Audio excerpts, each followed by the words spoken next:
एक दिन एक वैष्णव आया चातुर्मास के लिए वृंदावन में, और वो वैष्णव क्या करता था, भगवान के पद गाता था। गोविंद देव जी को पद गा गा के सुनाता था। अब वो आया था तब से ही कहने लगा कि मेरा चातुर्मास समाप्त हो जाएगा ना, विश्राम हो जाएगा, मैं चला जाऊंगा। गोसाई जी ने सोचा कि मेरे ठाकुर जी इतना रीझ रहे हैं इससे कि नित्य नए नए पद गा के ठाकुर जी को सुनाता है, तो मैं चाहता हूँ कि यहाँ से जाए ना। और ये समझ लीजिए कि ऐसी इच्छा ठाकुर जी की भी थी कि वो वैसे जाए ना। अब वे वैष्णव जैसे समय पूरा हुआ तो उसने जाने का मन बना लिया। अब उसने जाने का जब मन बनाया, गोसाई जी ने बहुत रोका, धाम में रहो, अरे आप तो वैष्णव हो, क्या संसार की मोहमाया में पड़ना, छोड़ो संसार और धाम में रहो, आराम से भगवान का भजन करो, गुणगान भगवान को सुनाओ, गीत सुनाओ, तुम तो इतने प्यारे प्यारे पद गाते हो। बोला नहीं, मेरा चातुर्मास हो गया, मुझे जाना पड़ेगा। अच्छा, उसके पास सालिग्राम जी थे। जो सालिग्राम जी थे ना, वे मंदिर में रखे रहते थे। अब जब चातुर्मास पूरा हुआ तो उसने कहा एक काम करिए गोसाई जी। बोला हाँ। बोले काम करिए कि मेरे जो सालिग्राम जी है ना, मुझे दे दीजिए, अब मेरा समय हो गया, मैं जाता हूँ। गोसाई जी ने कहा भैया मान जा, तो ते प्रेम से कह रहा हूँ, मान जा, देख गोविंद देव जी का भी मन नहीं है, यहाँ पे आराम से रह जा। बोला नहीं, मैं जाऊंगा, मैं फिर आऊंगा बाद में। अब गोसाई जी ने सोचा कि कैसे इसको रोका जाए, क्या करें।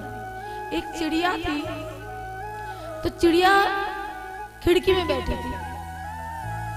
गोसाई जी ने क्या करा, उस चिड़िया को पकड़ लिया और पकड़ के वो जो वैष्णव था ना, वैष्णव का जो ठाकुर जी की टोकरी थी, उस चिड़िया को टोकरी में रख दिया और बोला सुनो। बोले हाँ, अब ये ठाकुर जी हमने अच्छे से पैक कर दिए। अच्छा, अब इसको खोलना मत, जब आप पहुंच जाओगे ना तभी खोलना ठाकुर जी को। ठाकुर जी का भोजन पानी भी सब इसी में रख दिया है। अच्छा ठीक है। अब वे वैष्णव जब जाने लगा तो देखा यमुना नदी तट पे पड़ रही है। जब वृंदावन पार हुआ, बोला चलो यमुना जी में स्नान कर लेते हैं।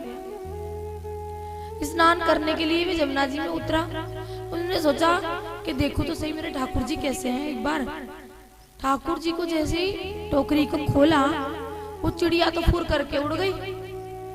अब तो वो वैष्णव इतना चिंता में पड़ गया कि वो गोसाई जी पहले मना कर रहे थे मत जाना, देखो ठाकुर जी भी हमारे उड़ गए।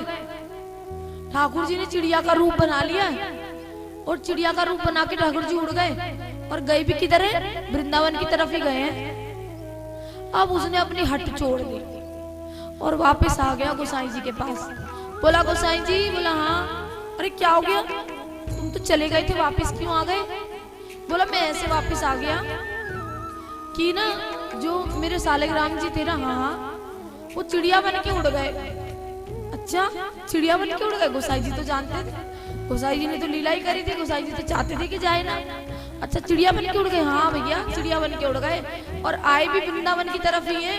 गोसाई जी ने कहा अच्छा चलो कोई बात नहीं, मैं देखता हूँ कहीं अंदर तो नहीं है, पर एक काम करना, अब तुम जाओगी तो नहीं। बोला अब तो मैं कहीं नहीं जाऊंगा, मैंने इतने समय से ठाकुर जी की सेवा कर रहा हूँ और मेरे जो सालिग्राम जी थे चिड़िया बन के उड़ गए और आए भी वृंदावन में ही है, तो मैं कहाँ जाऊंगा। अब गोसाई जी तो प्रसन्न हो गए कि बहुत अच्छी बात है, मैं तो चाहता था। और मैं क्या चाहता था, ठाकुर जी भी चाहते थे कि ये जाए ना।